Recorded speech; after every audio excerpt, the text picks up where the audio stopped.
Shabbat Shalom! Hoje nós estamos no dia 30 de julho do ano de 2022 e nós estamos no segundo dia do mês Av 5782, é o calendário judaico, a tarde com a Torá e a nossa porção semanal.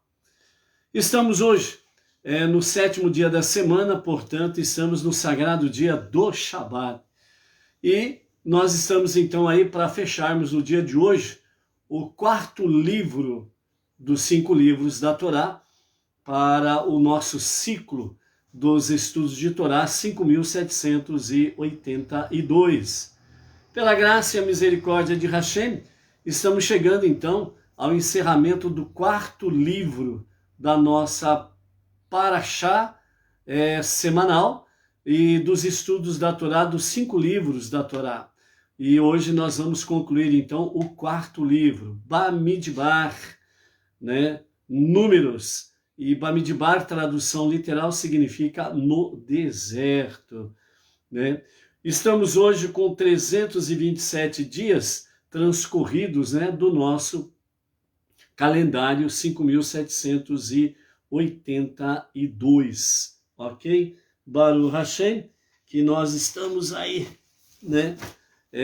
essa semana para nós é uma semana muito especial também, obviamente, em que nós temos aí pela frente a questão da visão do profeta Ishayahu, temos aí então a visão do profeta Ishayahu, que antecede o Tisha B'Av, o 9º dia de Av, o 9º dia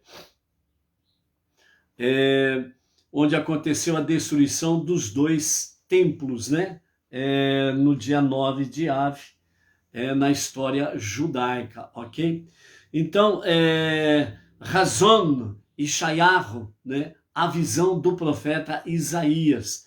Vamos falar um pouquinho sobre isso daqui, dentro desse aspecto do Tisha B'Av e a visão do profeta durante toda esta semana, ok? Hoje, nós estamos aí, então, nos preparando para encerrarmos o quarto livro, Bamidbar, e aí nós estaremos, então, no dia de hoje, completando 4.866 versículos estudados até aqui, E vamos iniciar amanhã, pela graça bendita de Hashem, o 5º livro da Torá, que é exatamente Devarim, Deuteronômio, e então com as palavras de Devarim, nós estaremos aí iniciando o nosso 5º livro, o estudo do 5º livro aí. Baruch Hashem, dentro do nosso Shabat da visão, dentro da visão do profeta Ishayahu, vamos também comentar algumas coisas aqui que levam uma conexão exatamente com o 3º templo que será construído em Jerusalém e também a restauração de todo o povo judeu. Sem a restauração de todo o povo judeu, as veredas antigas, ou seja, as veredas dos patriarcas, as nações não têm como serem também reformuladas, retificadas. Então nós vamos ver aí a palavra-chave para isto, que nos diz o profeta Abacuque.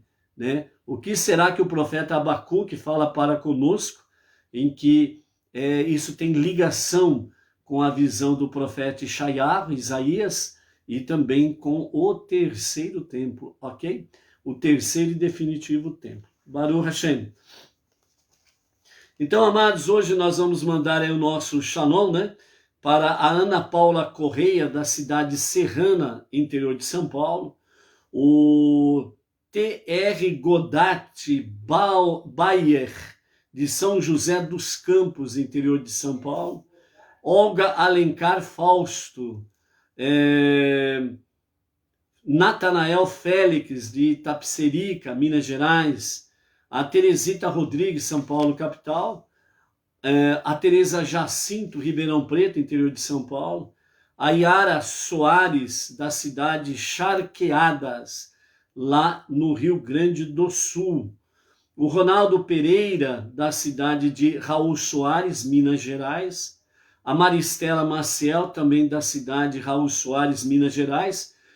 Não sei se são conhecidos, né? Se as duas pessoas têm alguma conexão entre si, ou, né, têm conhecimento juntos de Benei Noah, né? Ou faz parte de algum grupo por ali, né? Então, por isso nós estamos falando de forma separada aqui, né? O Ronaldo Pereira, da cidade de Raul Soares, e a Maristela Maciel, também da cidade de Raul Soares, né? Que eles possam aí dar uma resposta para a gente, ok? A Dani Fio, né? A Dani Fioretti, aqui da cidade de Bauru, toda a família. O papai, o técnico, o experiente e especialista Fioretti, né? Também aí o nosso Shabbat Shalom. O Hélio Domiciano da Silva, de Cristais Paulista, São Paulo. Neemias Benlevi, Rio de Janeiro. O Mário Medeiros, de Três Lagoas, Mato Grosso do Sul.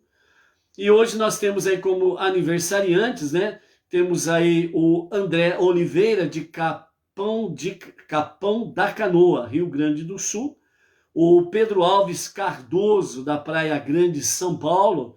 O Pedro Alves Cardoso, né? Uma pessoa muito querida, né? É um pastor evangélico e é uma pessoa muito querida por nós aí. Então, o Pedro Alves Cardoso, né? O nosso Mazal Tov aqui. E também, né, de forma especial, ao nosso querido Danilo Guermandi Ribeiro, né? Que é filho da Vilma Guermandi e é o marido, né, da nossa querida Thaís, né? Então, ao Danilo Guermandi Ribeiro, o nosso Mazal Tov, né? Então, aos nossos 3 aniversariantes de hoje, né? Mazal Tov, muitas felicidades com as bênçãos de Hashem, com muita proteção, saúde, e acima de tudo, muita saúde espiritual, para estar aí a serviço de Hashem para esses últimos dias, para que juntos com o profeta Isaías, possamos juntos termos a visão, né, do terceiro templo, a visão dos dias de Mashiach, o futuro messiânico, onde de fato todas as coisas serão restauradas, né? Então, ao André Oliveira, ao Pedro Alves Cardoso e ao nosso querido Danilo Guermandi Ribeiro, o nosso Mazal Tov, com todas as boas sortes de bênção da parte de Hashem. Ok? Baruch Hashem. O Josélio Tavares, né, de Silveiras, interior de São Paulo, está por aí. O Gerson Cordeiro Saldanha, né? O Gerson de Bonita, é isso mesmo, Gerson? Põe para nós aí. A Malu, lá do Distrito São Sebastião, Brasília. A Cibele Ludmila, por um mundo melhor, lá de Lisboa, Portugal, Baruch Hashem, né? Mais alguém por aí, vamos ver. Opa! O Gerson Cordeiro Saldanha, de Santa Adélia, interior de São Paulo, Baruch Hashem. Tranquilo, viu, Gerson? Eu gosto muito de mudar as pessoas de cidade. Baruch Hashem. Então, o Gerson de Santa Adélia, São Paulo, Baruch Hashem.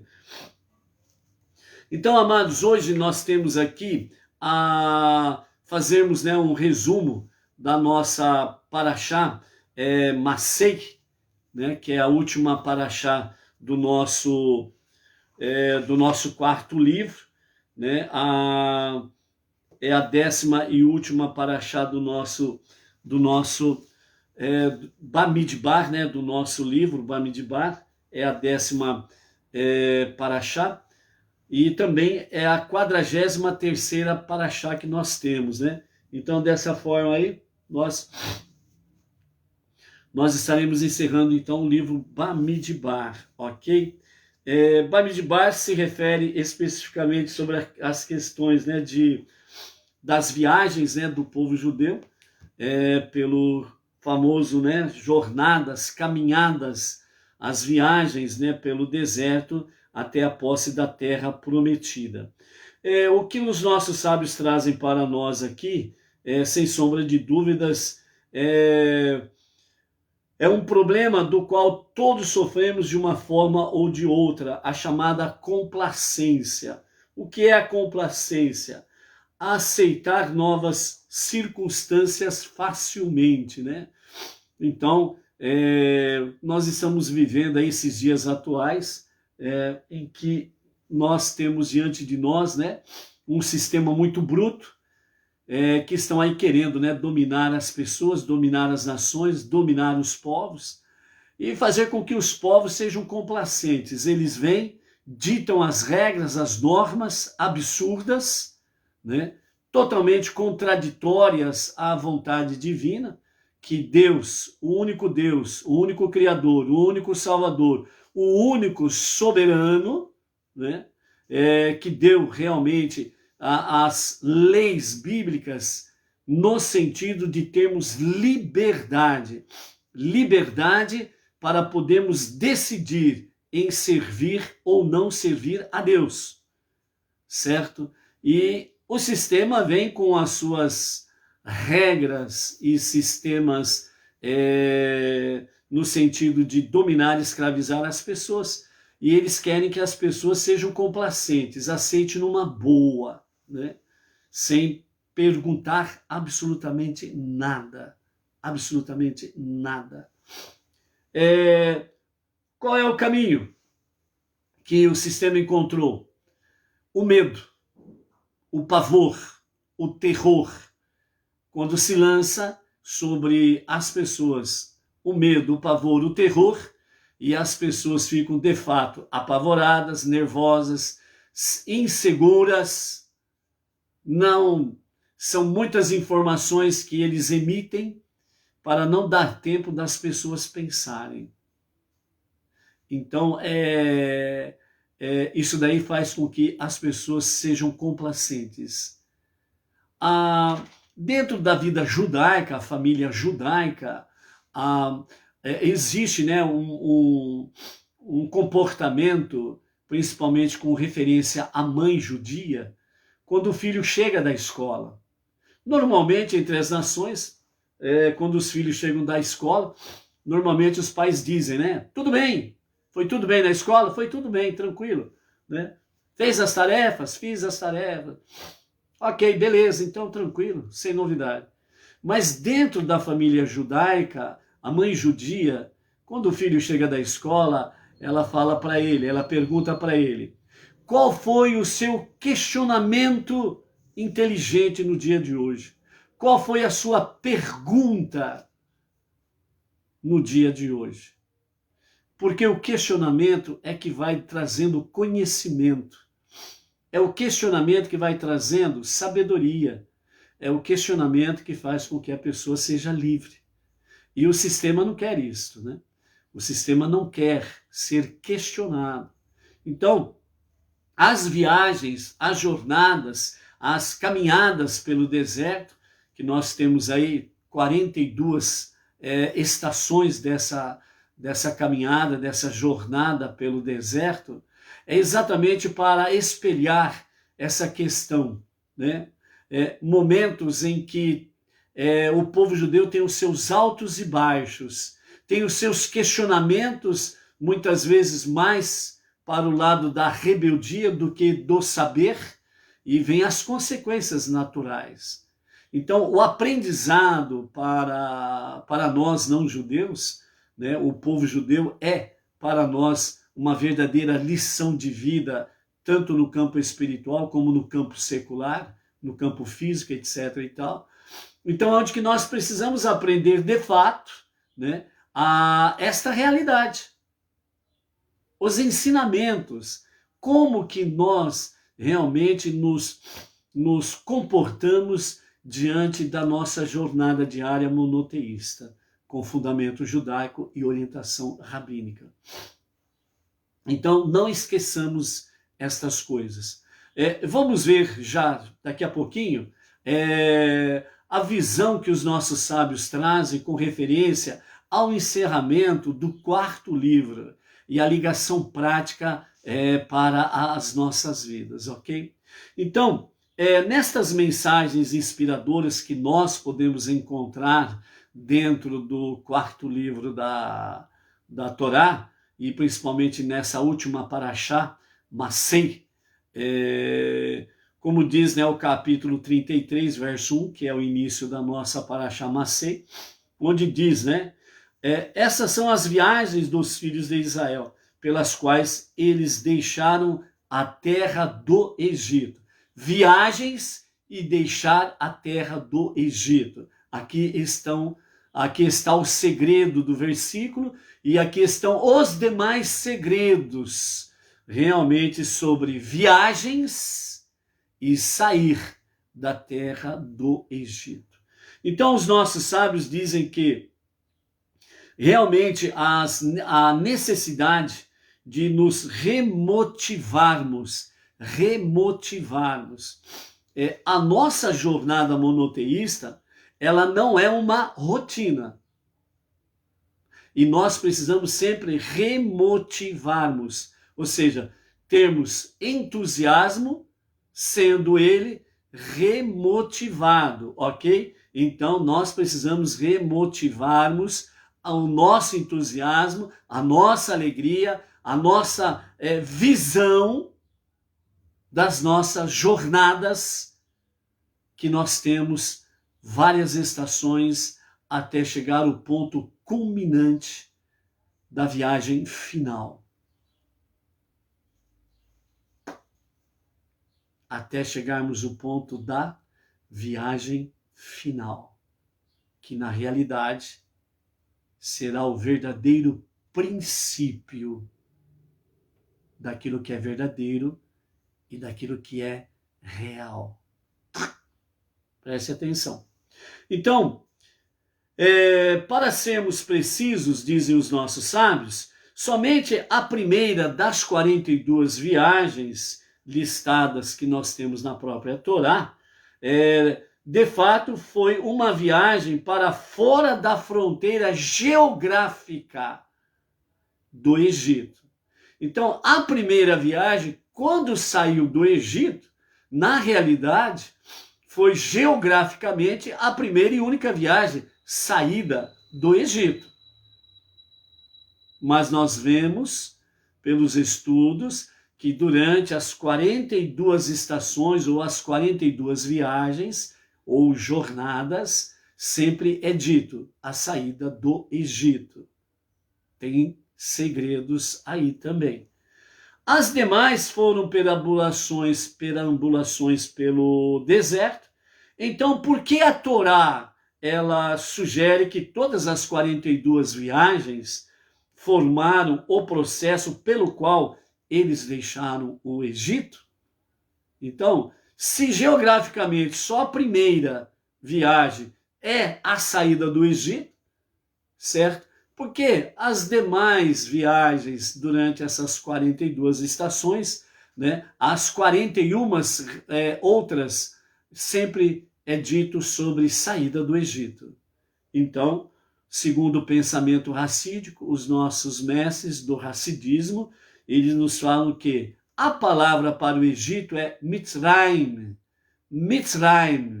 né, que conota, né, dá o sentido de metzar, que significa limitação. Então, desta forma, a Torá nos ensina que, mesmo quando saímos do nosso Egito pessoal, rompendo a limitação para atingir um objetivo, certo? Ou seja, a primeira viagem que foi geograficamente sair do Egito, então significaria, entre aspas, tudo resolvido. Não. Então aqui os nossos sábios do racidismo dizem assim, na prática, a primeira viagem saindo do Egito foi vencida uma etapa. Quando foi vencida essa etapa, veio um novo Mitzrayim, tem conotação com metzar, que significa limitação. Nesse sentido, quando venceu a primeira etapa, automaticamente apareceu uma segunda etapa, um segundo Mitzrayim, um segundo Egito, que precisa metzar, limitação. Ou seja, há uma limitação na primeira viagem que foi rompida. Agora vem a segunda jornada, a segunda viagem, um novo Mitzrayim, que precisa romper o seu limite, a sua limitação. Então o Egito é, de fato, até que Mashiach se revele para a redenção final, nós vamos ter as nossas jornadas, as nossas viagens, rompendo os limites de Mitzrayim, os limites do Egito. Isso significa que a nossa jornada não para quando vencemos uma etapa. Vencendo uma etapa, vem uma segunda.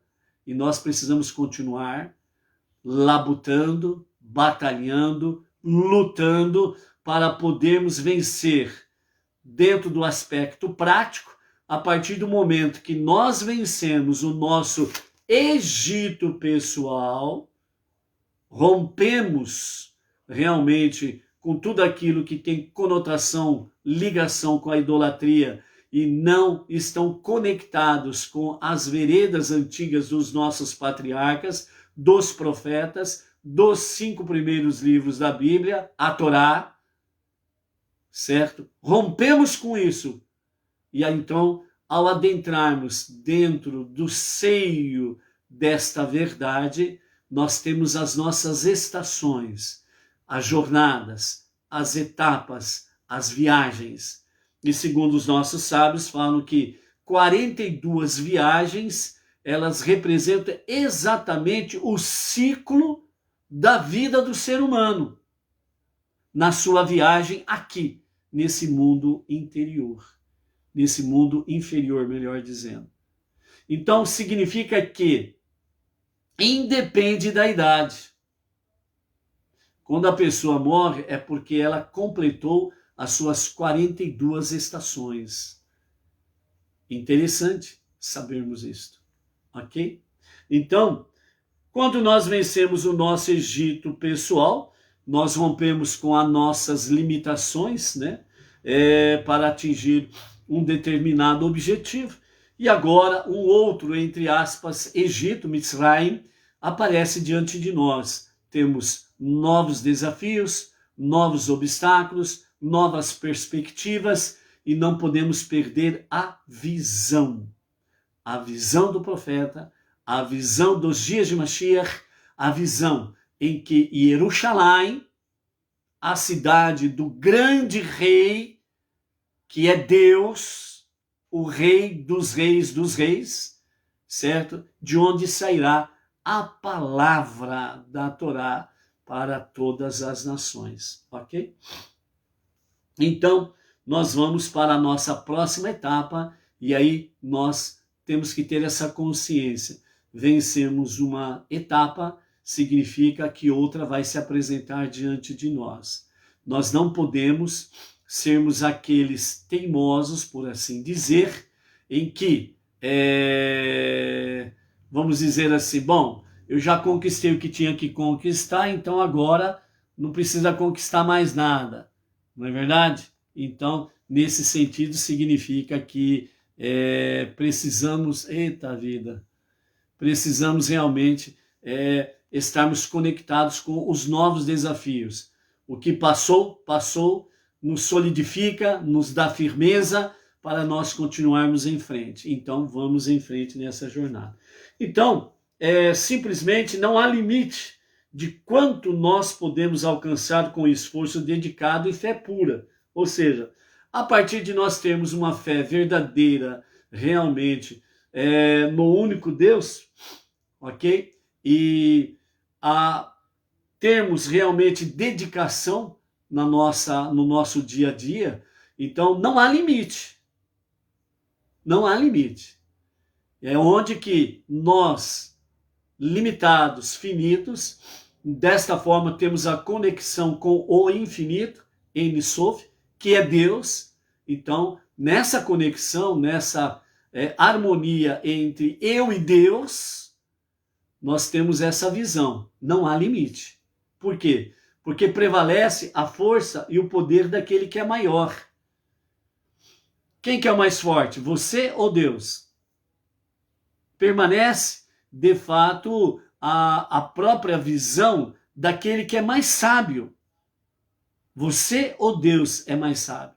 Entendeu? Então, por isso que fala os nossos mestres que não há limite dentro desse aspecto aí, ok?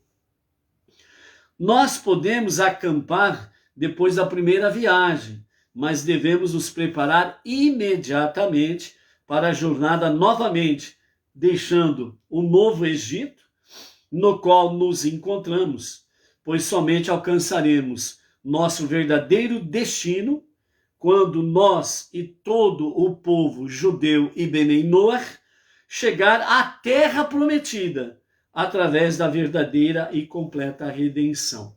Dentro do aspecto judaico, a terra prometida é a terra de Canaã, onde hoje há uma parte, ainda não está totalmente, o Estado de Israel não está ainda totalmente integrado às fronteiras, aos limites bíblicos da terra prometida.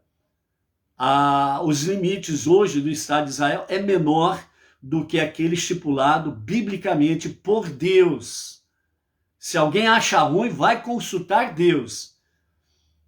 Se alguém não concorda que Israel já tem... Aqui tem aqueles né, que são realmente do contra, da esquerda, né, que é tudo do contra. E não concorda nem com o Estado de Israel e nem com os limites que hoje estão como fronteiras, né? Você quer discutir o assunto, meu filho? Passa no escritório e fale com Deus. Quem manda? Quem construiu? Quem criou todas as coisas? Foi você? Não. Então, caco de barro, limite-se ao teu espaço. Deus, o soberano, determinou as fronteiras de Israel, a terra prometida. Então, dentro desse aspecto, a terra prometida é do povo judeu. Ponto. Não tem que discutir. Quem quiser discutir, vai conversar com Deus. Não perca, nem você perca tempo de ficar discutindo esse assunto. Só fala para a pessoa, fulano, você não concorda? Beleza. Ó, dá um pulinho lá e conversa com Deus, tá bom? Porque eu não vou perder meu tempo contigo, não. As fronteiras estabelecidas por Deus são bíblicas. E nos dias de Mashiach serão restauradas as suas fronteiras e a terra de Israel, a terra prometida, ela será 100% composta pelo povo judeu. Ponto. Deus fez a promessa, e nós vamos ver aqui em Devarim novamente, isso daí, quando Deus fala que ele vai espalhar o povo judeu pelos 4 ventos do planeta, e ele mesmo vai ajuntar o povo dos 4 ventos do planeta. É a promessa divina. Não é a promessa de homem. Deus não é homem para mentir. Deus não é filho do homem para que haja engano. Então, portanto, Deus, ele jamais se materializou em forma humana, e muito menos como filho do homem. Certo? Então, a realidade bíblica é essa daí. Certo? Então, dentro desse sentido, amados, o objetivo final é a terra prometida para o povo judeu, ser completamente restaurado às suas fronteiras e todos, 100% dos judeus, retornarem para a terra prometida. É lá que estão todas as bênçãos, 100% para o povo judeu. E também é dentro da terra de Israel em que o povo judeu terá condições de cumprir os 613 mandamentos. E, ao mesmo tempo, estamos falando dos dias de Mashiach, e ao mesmo tempo as nações estarão cumprindo literalmente as 7 leis de Noach, as 7 leis universais. Porque sairá de Jerusalém, né? Sairá de Jerusalém, quem que diz isso? Qual é o profeta que falou isso daí? Vamos ver?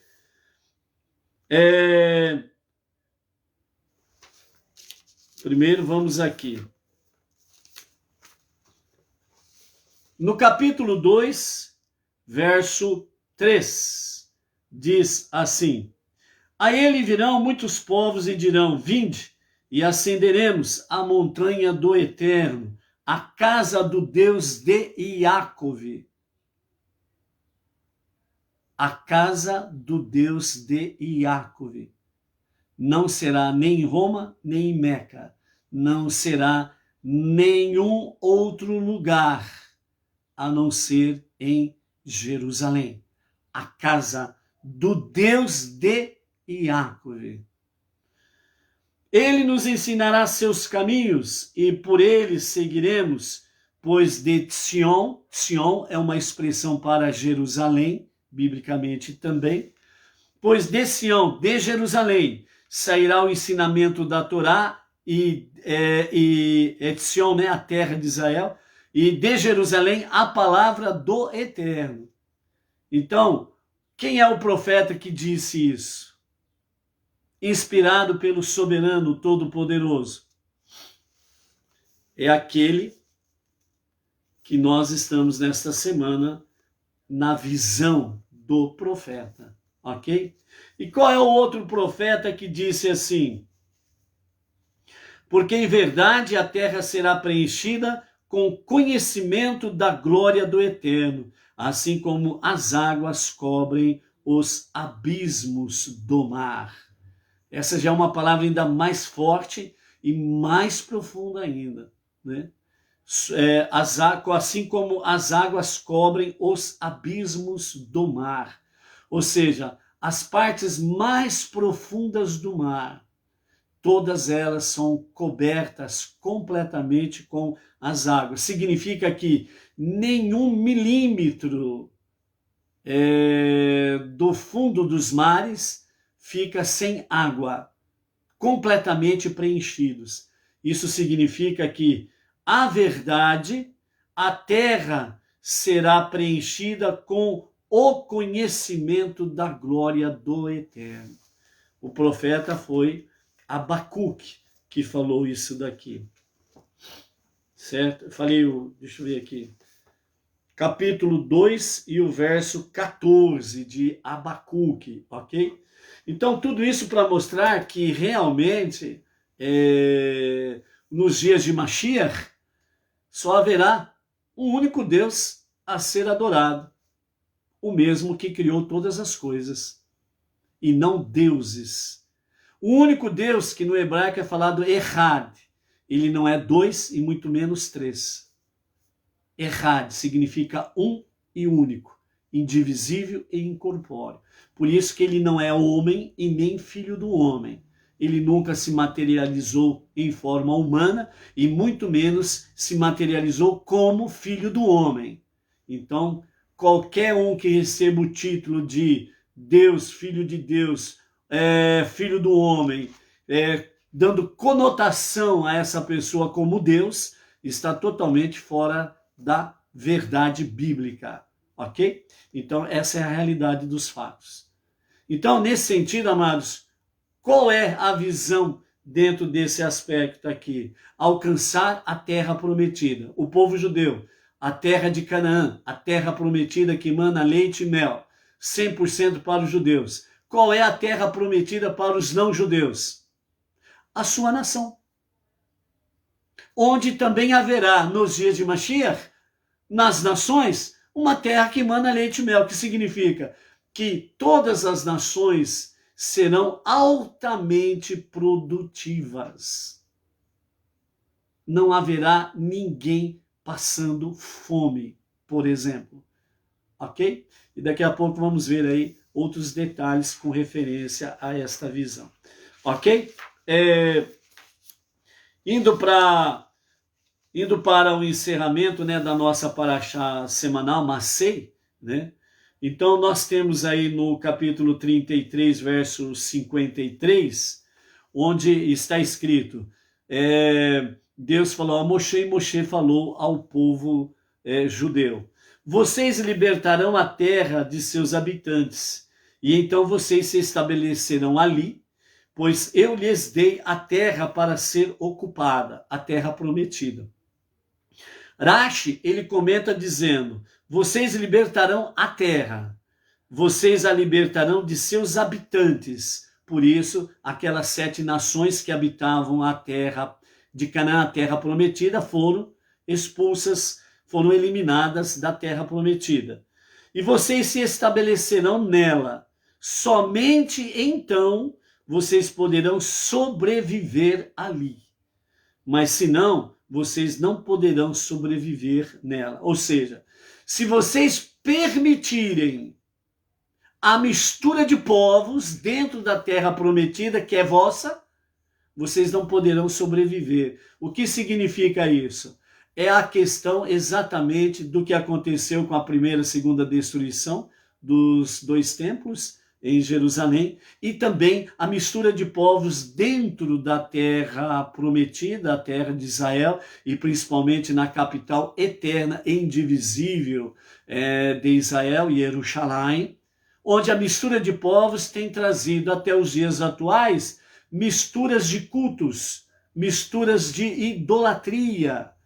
Então, por isso, o Estado de Israel hoje, ele é mais político do que bíblico. Por isso, também o Estado de Israel precisa, mais do que nunca, de Mashiach, para que possa ser restaurada todas as suas veredas e haja somente o único templo, o Templo de Jerusalém, que é o 3º templo que será construído por Mashiach, e o culto ao único Deus, o único Criador, o único Salvador.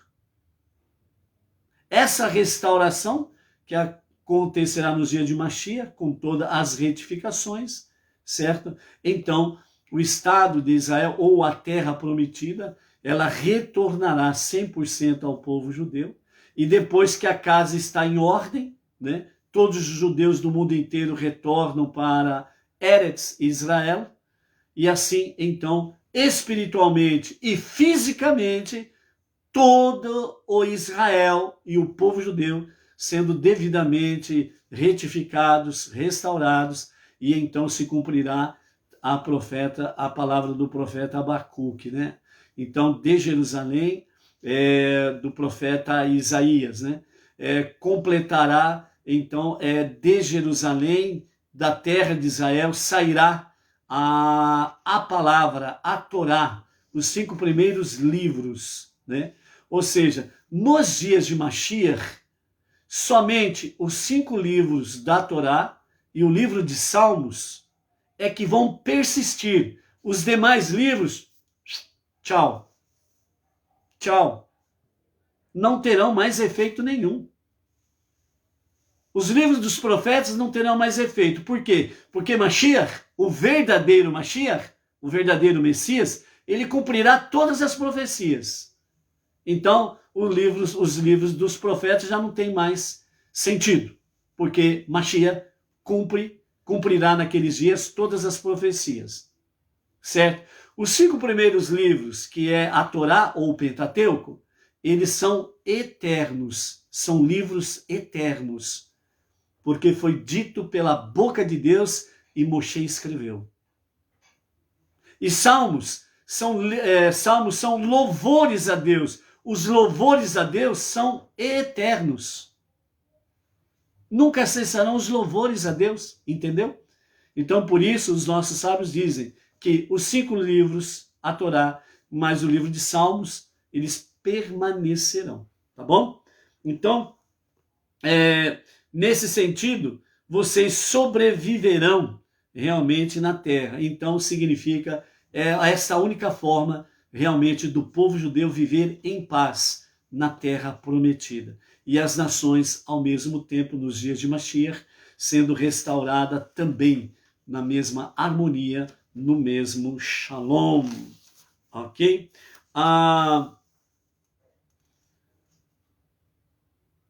No capítulo 34, né, de Números, nós temos aí Deus falou a Moshe dizendo, ordene aos filhos de Israel e diga a eles, quando vocês chegarem à terra de Canaã, assim é a terra que caberá a vocês como uma herança.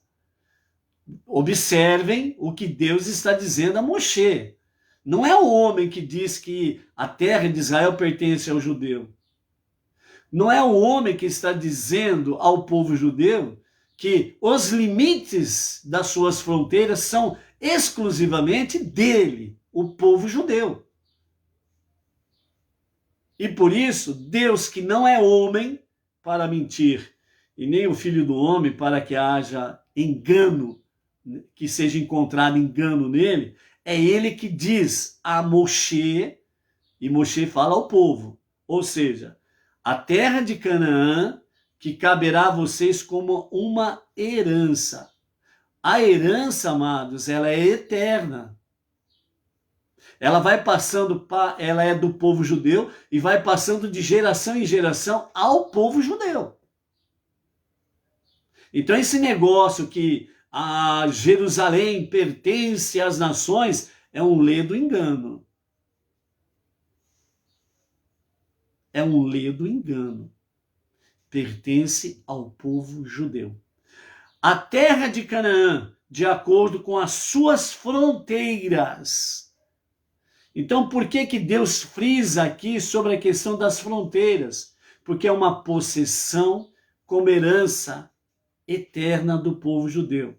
A pergunta é, se é herança, então está recebendo de alguém essa herança. E o povo judeu, a terra prometida, está sendo dada ao povo judeu, aqui historicamente nesses dias, certo? Que nós estamos fazendo as nossas reflexões, ela foi dada como herança por quem? A resposta é a base. Quem deu esta herança para o povo judeu?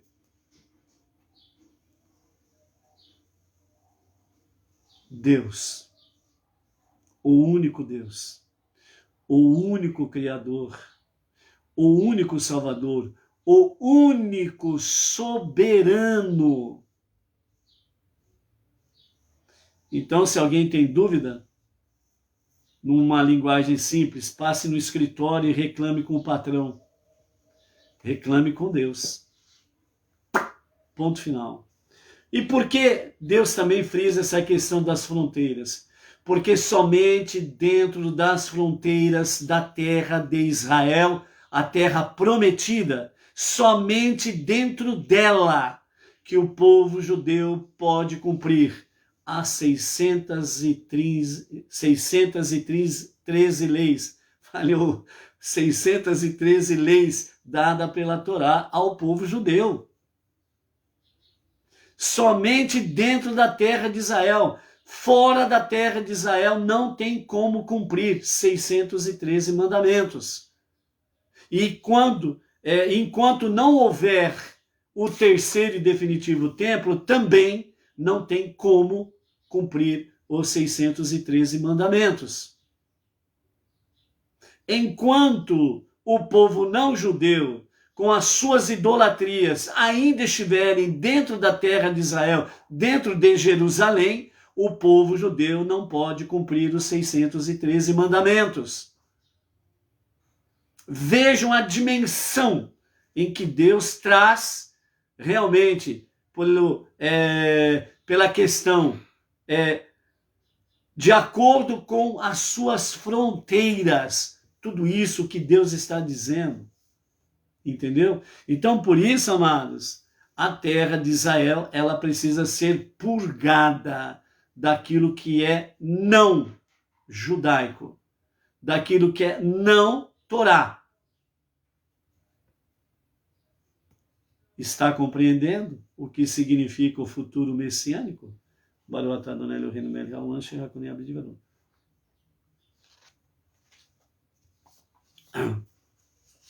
Vamos em frente que ainda tem muito rojão pela frente aí, ok?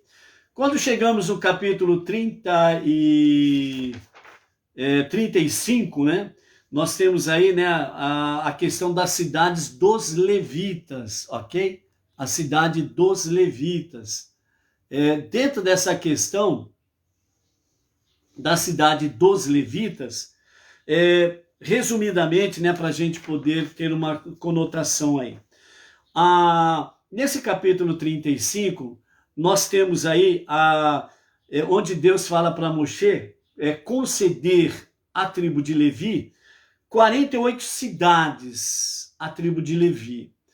E o que os nossos sábios trazem para nós como observância, né, ou observação, dentro do aspecto das 48 cidades pertencentes à tribo de Levi. As cidades, ela pertence à tribo e não ao indivíduo.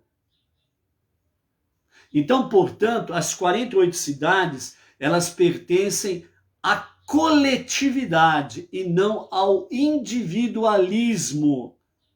Entre outras coisas, o que Deus quer mostrar para nós aqui, e a lição que nós precisamos aprender aqui, é que, na realidade, o coletivo precisa andar em união, em unidade, para serem fortes e imbatíveis. A coletividade, ela não dá espaço à egolatria. Eu.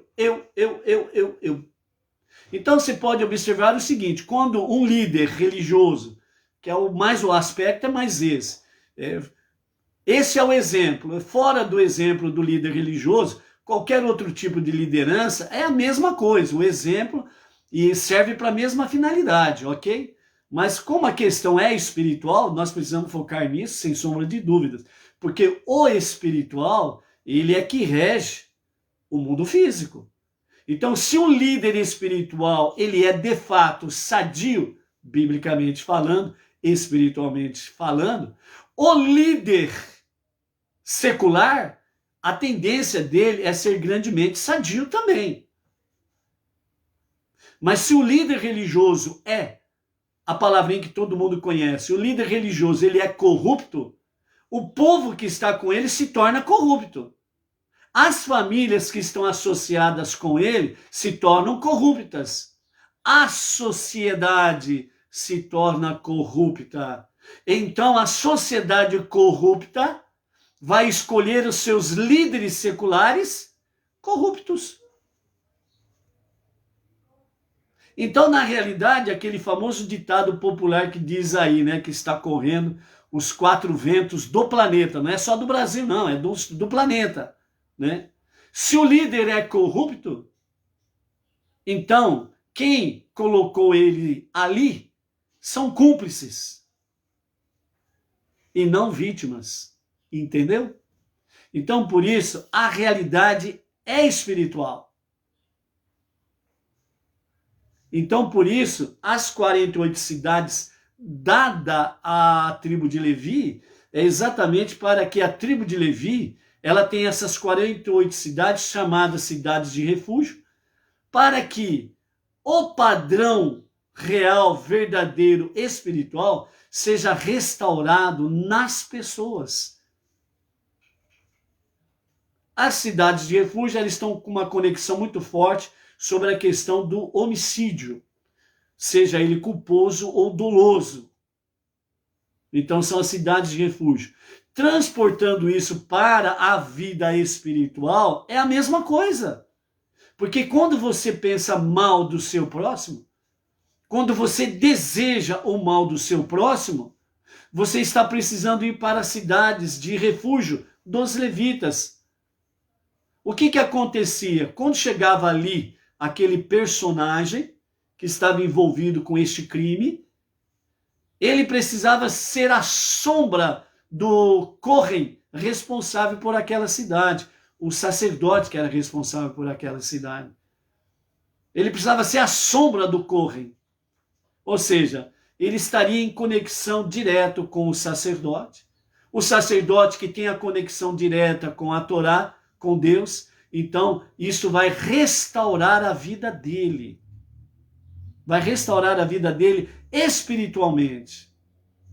E segundo o seu crime, se porventura ele foi doloso, para que ele não seja morto, ele vai ter que viver todos os dias da sua vida dentro da cidade de refúgio.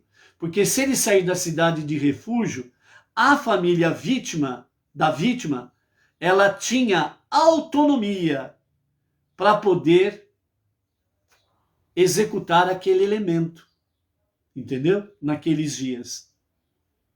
Então, o personagem que estava envolvido com esse tipo de crime, ele precisava ficar na cidade, onde tinha a liderança do Kohen, o sacerdote, e estar ali em conexão com o Kohen, e dessa forma ser restaurada a sua vida espiritual, para que ele não fosse levado realmente a cabo na sua vida aí, entendeu? Então, dentro desse aspecto aí. E, obviamente, dentro do acordo, né, da lei, né, ou doloso ou culposo, né, ele sofreria as consequências naturais pelo crime praticado, né? Ou seja, Deus ama o pecador, né, o ser humano, mas ele pune o pecado. Então, de acordo com o grau do pecado, haveria sim as sequelas ou as consequências do seu crime. E isso daí significa que nós precisamos tomar muito cuidado. Por quê? Porque hoje, né, a maioria dos países, né, não existe a pena capital, né, a maioria dos países. Mas essa é uma questão secular. Por quê? Porque é fundamental nós termos consciência da condição espiritual. Porque o tribunal celestial, ele não cessou. O tribunal celestial, ele trabalha, na nossa linguagem, 24 horas por dia, entendeu?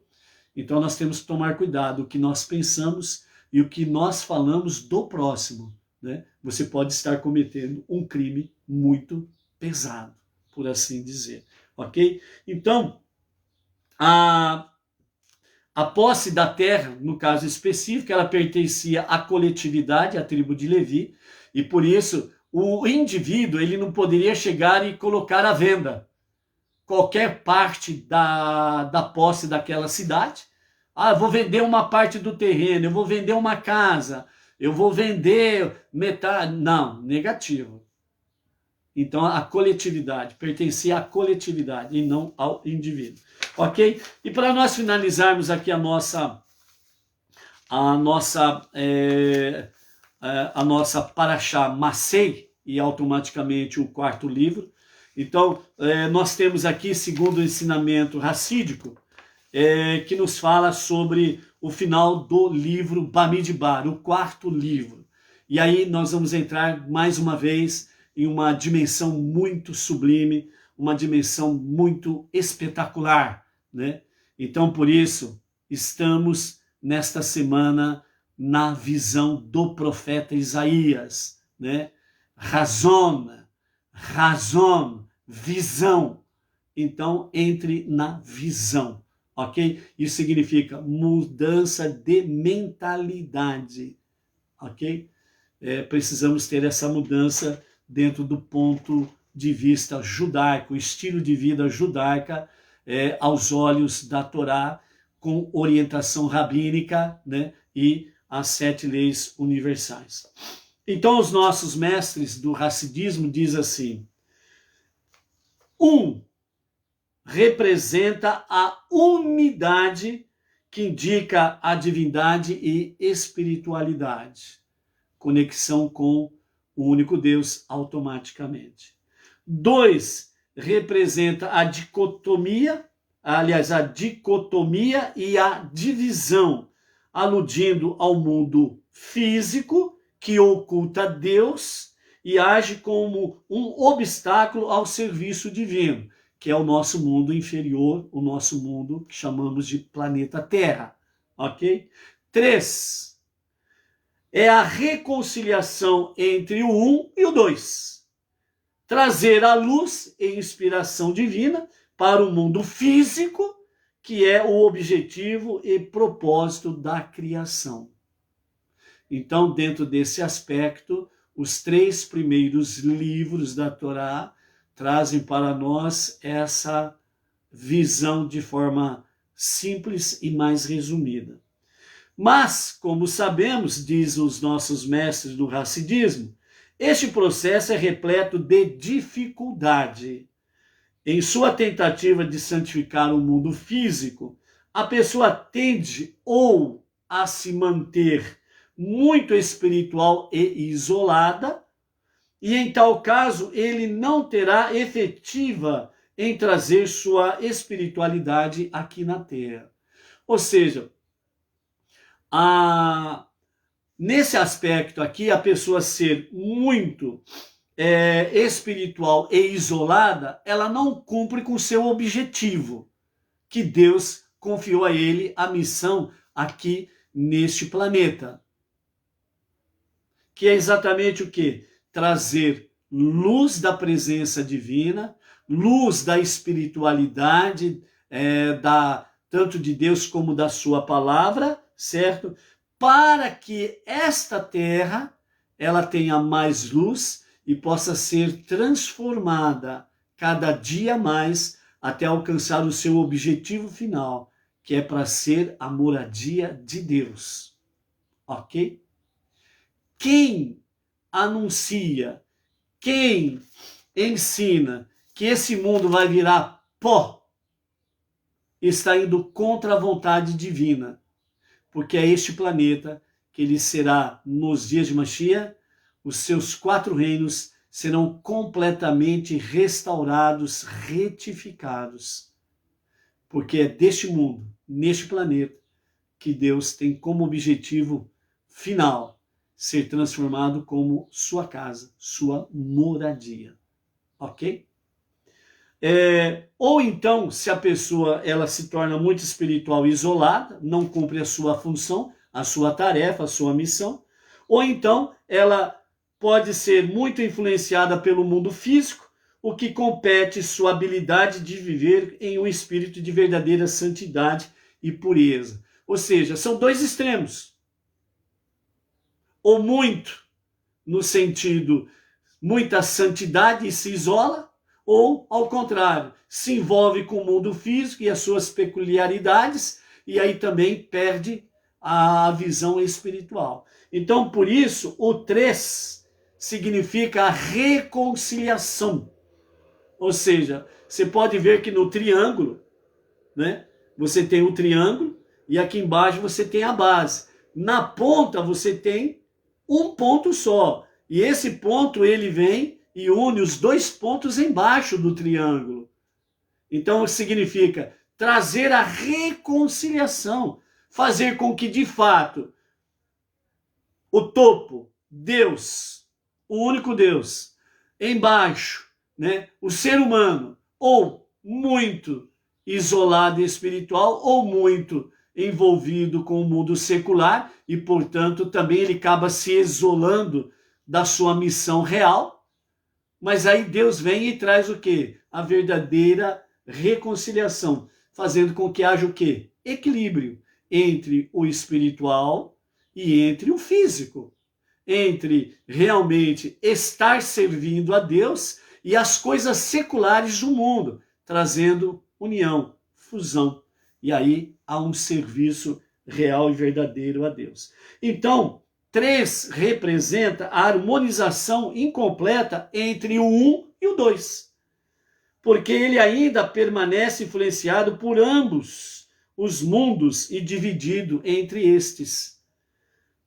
Se a pessoa persistir, um equilíbrio perfeito pode ser alcançado, e ela conseguirá se elevar acima do desequilíbrio espiritual e físico que os 2 vivem. Ela não mais tem desejos de transcendência através dos quais ela só quer escapar das limitações do mundo e se juntar em uma união estática com Deus. E da mesma forma, ela não mais acha que se envolver com os assuntos físicos a distraem de sua função primordial neste mundo. Então é onde que o 3 ele traz este equilíbrio, ok? O servir a Deus e estar em contato com o mundo secular sem se corromper. Traz equilíbrio, fusão e Deus, o único Deus, é glorificado. Então, o nível de perfeita integração entre a iluminação espiritual e o envolvimento mundano, que representa o caso 1 e 2, é aludido pelo número 4. Agora entra o número 4, o quarto livro, número 4, que é um passo asfaltado, aliás, é um passo afastado de ambos, de 1 e 2, representando a habilidade de não ser influenciado demais, nem por um e nem pelo outro, o 2. A personalidade do tipo 4 é equilibrada e estável, como uma cadeira que tem 4 pernas que fica firme no chão.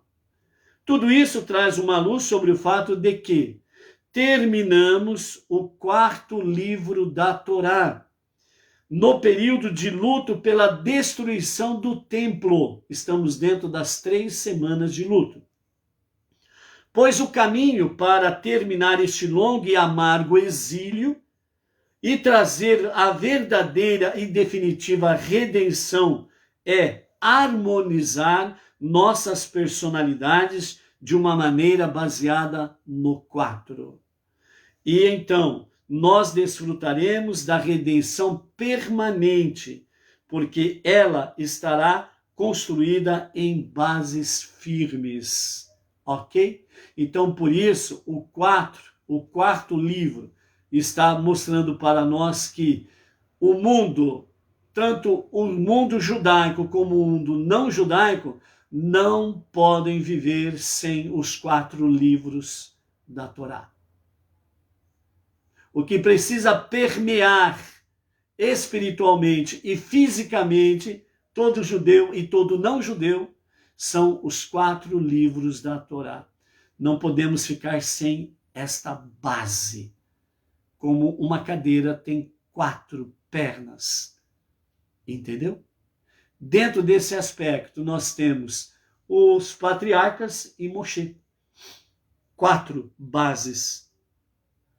Então, dessa forma, nós desfrutaremos da redenção permanente, porque ela estará construída em bases firmes. Ou seja, quando nós estamos imbuídos pelos 4 livros da Torá, nós temos a certeza da redenção final com Mashiach. Então, nós temos realmente a firmeza da promessa de Deus sobre os dias de Mashiach, ok? Quando se fala aqui do 4 também, e que nos fala sobre a questão do exílio, né? Então, nós precisamos também ter uma visão do significado dos 4 exílios do povo judeu. Então, os 4 exílios do povo judeu primeiro, o exílio babilônico, que aconteceu no ano 423 a 371, antes da Era Comum. O segundo exílio foi o segundo exílio, conhecido como os Medo-Persas, né? A Pérsia, o Irã.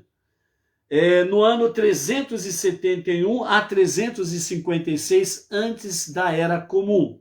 O terceiro exílio, o exílio grego, né? 318 a 138, antes da Era Comum, onde nós temos aí, entre outras coisas, as questões dos Macabeus, ok? Hanukkah, etc. e tal. E o quarto exílio é conhecido como o exílio romano, o exílio de Roma, que aconteceu no ano 68 da nossa Era Comum e que permanece até os dias atuais. Nesse quarto exílio, às vezes alguém diz assim, mas espera aí, o Império Romano não está perseguindo os judeus. Então, como que está no exílio? O Estado de Israel está aí, né? Ou seja, esse exílio que começou realmente com a destruição do segundo templo pelo Império Romano, foi onde dispersou, nesta Era Comum, dispersou o povo judeu nos 4 ventos do nosso planeta. E ainda, entre as nações, ainda tem judeus entre elas. O exílio continua.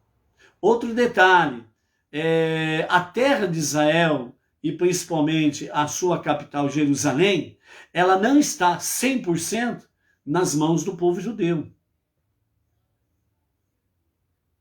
Há muita ingerência, interferência das nações para com a terra de Israel e para com Jerusalém, a capital eterna e indivisível de Israel. Entendeu? Então o exílio ainda continua. Só Mashiach que vai colocar um ponto final nesse exílio. Ok? Então, amados, dessa forma aqui, nós encerramos então o nosso quarto livro. E como encerramos o quarto livro, então nós temos aí, né, em cada livro encerrado, nós temos aquela questão do Hazak, Venit Hazek, que significa, né, seja forte e que nos fortifiquemos, ok? Então, lembrando, né, que se faz 3 vezes ao pronunciamento, né? Então, nós vamos aqui falar, né, Hazak, Venit, Hazek, certo? Nós vamos falar primeiro no hebraico, segunda vez no português e a terceira vez no hebraico. Então eu vou falar uma vez e a Edna vai repetir junto com vocês, ok? Então a Edna vai repetir junto com vocês aí. Primeiro eu falo e depois vocês, junto com a Edna, repetem, tá bom? Vamos lá então? Então a primeira vez. Hazak, Venit Hazek. Hazak, Venit Hazek. Seja forte e que nos fortifiquemos. Seja forte e que nos fortifiquemos. Hazak, Venit Hazek. Hazak, Venit Hazek. Amém. Baruch Hashem. Então está aí. Concluímos então, pela graça de Hashem, o nosso quarto livro. Ok? E não esqueçam, vamos manter a visão do profeta Ishayahu, certo? E a palavra final que o Rebbe traz para nós sobre a questão que ninguém está sozinho, ok? Então, por isso, dentro da Parashá Masei, né? O nosso Rebbe traz essa mensagem bem forte, baseada exatamente na questão das filhas de Tselofihad, em que elas requereram a porção da sua herança. E Deus falou para Moshe, né, que de fato elas têm realmente direito dentro desse aspecto aí, ok? Então, nesse sentido aqui, a herança permaneceu dentro da tribo de Menashe, e assim, todas as tribos estiveram realmente juntas e unidas. Ninguém ficou de fora. Isso significa que ninguém está sozinho. Deus está contigo. Confie nisso e faça as tuas jornadas confiado na visão que o profeta Ishayahu traz para nós. O futuro messiânico que você e eu precisamos viver já, agora. Por isso, os nossos sábios falam e nós aprendemos com eles. Que os dias de Mashiach sejam para nosso tempo, para esta época, para os nossos dias. Que os dias de Mashiach seja para agora e que seja para agora mesmo. Amém. Amém. Um bom encerramento de Shabbat, lembrando que a Havidalah, ela acontecerá às 18h19, onde nós estaremos também direto de Bauru para as Nações, ali no Jardim Silvestre 2, junto com o nosso emissário Emerson Felipe da Silva, fazendo a Havidalah, né? A separação do 7º dia para os 6 dias comuns, para que nós saiamos, né, do sagrado dia do Shabat, com as nossas baterias renovadas, fortalecidas, e possamos aí juntos estarmos cada vez mais nas jornadas que Deus tem para as nossas vidas, para que venhamos cumprir o seu santo querer. Seja forte, seja luz, seja vencedor. Até amanhã. Shalom, shalom.